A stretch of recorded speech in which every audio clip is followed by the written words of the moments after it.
अमृता जी, आप काफ़ी समय से जिला कलेक्ट्रेट में आवेदन देते आ रही हैं शिक्षा नीति के बदलाव को लेकर। मैं काफ़ी समय से आपको नोटिस कर रहा हूं और आप बहुत सारे आवेदन दे चुकी हैं और अभी वर्तमान में जो शिक्षा नीति चल रही है मेरे हिसाब से तो बहुत अच्छी चल रही है, लेकिन आपके हिसाब से आप क्यों बदलाव चाहती हैं, किस बेस पर चाहती हैं और क्यों चाहती हैं? मैं बदलाव इसलिए चाहती हूँ क्योंकि जो पढ़ाई लिखाई का सिस्टम है ये बहुत ज़्यादा लंबे समय तक खींचा जा रहा है। साथ में बच्चे आसानी से विषयों को नहीं समझ पा रहे हैं। चीज़ों को प्रैक्टिकल तरीके से पढ़ाना चाहिए और साथ में डिग्री के लिए नहीं पढ़ाना चाहिए, उनको नॉलेज के लिए पढ़ाना चाहिए। तो कुछ मैंने आवेदन तैयार किया। पहली चीज़ मैं ये जो आवेदन है इसको पूरा पढ़ के बताना चाहती हूँ। मैंने 6 पॉइंट्स तैयार किए हैं कि अगर चीज़ें बदलाव होनी चाहिए इसमें।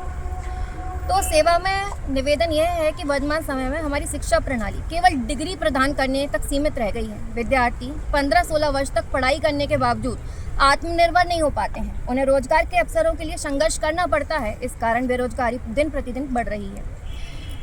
जो बच्चे हैं वो आत्मनिर्भर नहीं बन पा रहे हैं, अपने मम्मी पापा पे ही डिपेंड हैं। इतने साल पढ़ने लिखने के बाद भी 12th क्लास पास कर देते हैं, उसके बाद जॉब करने के लिए भी फिर रहे हैं यहाँ वहाँ।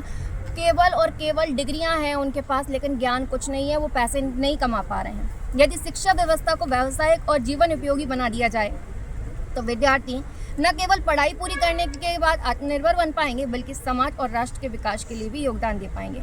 अगर जो ये शिक्षा व्यवस्था है अगर हम उसको व्यावसायिक बना दें, ऐसा बना दें जिससे कि वो पैसा खुद कमा सके, अपना खुद का बिजनेस कर सके, तो वो ज़्यादा अच्छा होगा और उनको नौकरियों के लिए यहाँ वहाँ नहीं भटकना पड़ेगा। ये बताइए, इतने साल पढ़ने के लिखने के बाद भी उनको नौकरियों के लिए क्यों भटकना पड़ रहा है? फिर ऐसी पढ़ाई लिखाई का क्या फ़ायदा जिसके बाद भी आपको नौकरी के लिए भटकना पड़ रहा है? आप आत्मनिर्भर नहीं बन पा रहे तो ऐसी पढ़ाई लिखाई मत कराओ। 6 पॉइंट्स मैंने तैयार किए हैं जिसको बदलना चाहिए। वो 6 पॉइंट्स ये हैं। शिक्षा मातृभाषा में कराई जाए ताकि विद्यार्थी विषयों को सरलता से समझ सकें। जो हमारी लैंग्वेज है, हम इंग्लिश में पढ़ा रहे हैं, अंग्रेज चले गए पर उनकी अंग्रेजी नहीं गई। मुझे अंग्रेजी से कोई नफरत नहीं है, लेकिन उसको सीखने में बहुत समय बर्बाद होता है। महात्मा गांधी भी कहते हैं, तो मैंने पढ़ा हिंदी व्याकरण में, महात्मा गांधी की एक बात लिखी थी, उसमें ये लिखा था अगर हम ज्ञान ले रहे हैं अंग्रेजी भाषा में तो 6 से 7 साल अधिक बर्बाद होते हैं वजह अगर हम अपनी मातृभाषा में लें। लेकिन मेरा ये कहना है और भी ज़्यादा हम 15 साल बर्बाद कर रहे हैं। ये जो पढ़ाई 15 साल स्कूल में हो रही है, इसकी जगह ये अगर हिंदी में करा दी जाए तो 5 से 6 साल में कंप्लीट हो सकती है सारी पढ़ाई। तो जो भाषा है उसको बदलना चाहिए, सबसे पहली चीज़। दूसरी चीज़ है, प्रत्येक विषय में प्रैक्टिकल तरीके से पढ़ा दिया चाहिए।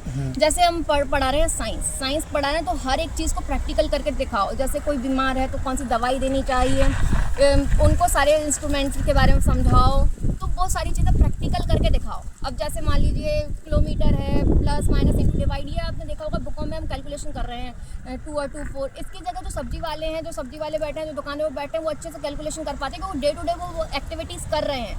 तो प्रैक्टिकल नॉलेज दी जानी चाहिए बच्चों को। प्रत्येक जो विद्यार्थी है उसको डिग्री के लिए ना पढ़ाया जाए। हम क्या कर रहे हैं, बच्चों को केवल डिग्री बांट रहे हैं। एक क्लास पढ़ा दूसरी क्लास में भूल गए, एक क्लास में पढ़ा दूसरी क्लास में केवल प्रश्नोत्तर ही रह गई है कि ये प्रश्नोत्तर पढ़ा, बस लिखा और बस भूल गए अगली क्लास में। ये चल रहा है। रटंत विद्या फलंती नाही, रटी हुई विद्या कोई फल नहीं देती है। जो क्लास में एक क्लास में पढ़ते हैं दूसरी क्लास में भूल जाते हैं।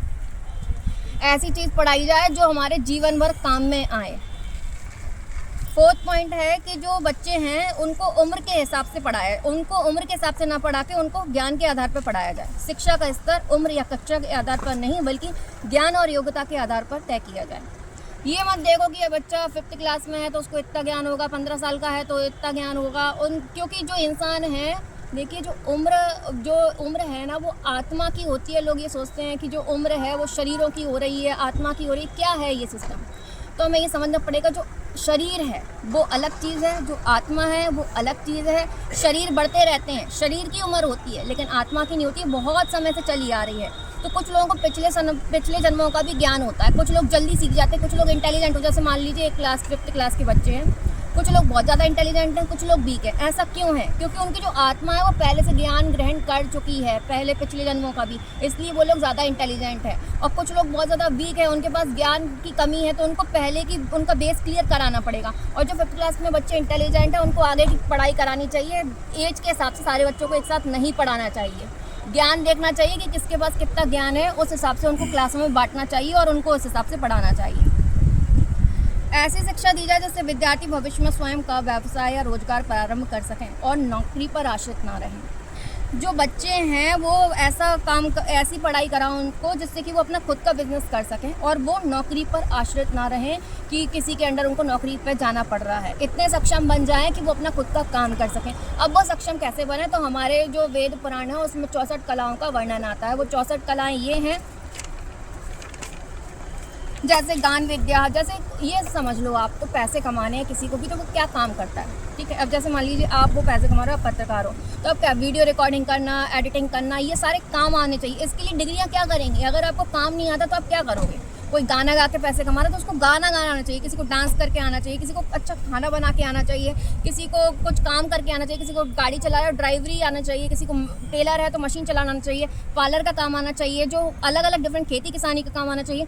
ये जो काम है, काम के द्वारा पैसे कमाए जाते हैं, ना कि डिग्रियों के द्वारा। हम डिग्री के बेसिस पे जो है 5-10 हज़ार रुपये उन्हीं स्कूलों में जा रहे हैं, उन्हीं स्कूलों में पढ़ा, हमने लाखों रुपए की फीस भरी, अब उन्हीं स्कूलों में जा रहे हैं 2-2, 5-5 हज़ार की नौकरियों के लिए, वही डिग्रियां दे रहे हैं अपनी कि हमने 12th पास करी, बीकॉम करी, और फिर उन्हीं स्कूलों को छोटा बड़ा ये सब पढ़ा के अपने रुपये कमा रहे हैं। इन सब चीज़ों से घर नहीं चलते हैं। 4-4, 5-5 हज़ार से 1-1, 2-2 जोड़ी कपड़े ही आ जाते हैं इतने में। तो हमें ये समझना चाहिए कि जो ऐसी शिक्षा है वो इस तरीके की होनी चाहिए जिससे कि हम अच्छे से पैसा कमा सकें। अगर हमने लाखों रुपये इन्वेस्ट किए हैं, पैसे दिए हैं ज्ञान लेने के लिए, तो हम उतने पैसे निकाल भी पाएँ, क्योंकि जितने रुपये हम पढ़ाई लिखाई में इन्वेस्ट करें ना, सारे पैसों को इकट्ठा करके अगर हम इससे कोई काम धंधा करें तो ज़्यादा अच्छा होगा, जो अभी वर्तमान शिक्षा नीति चल रही है इसके लिए,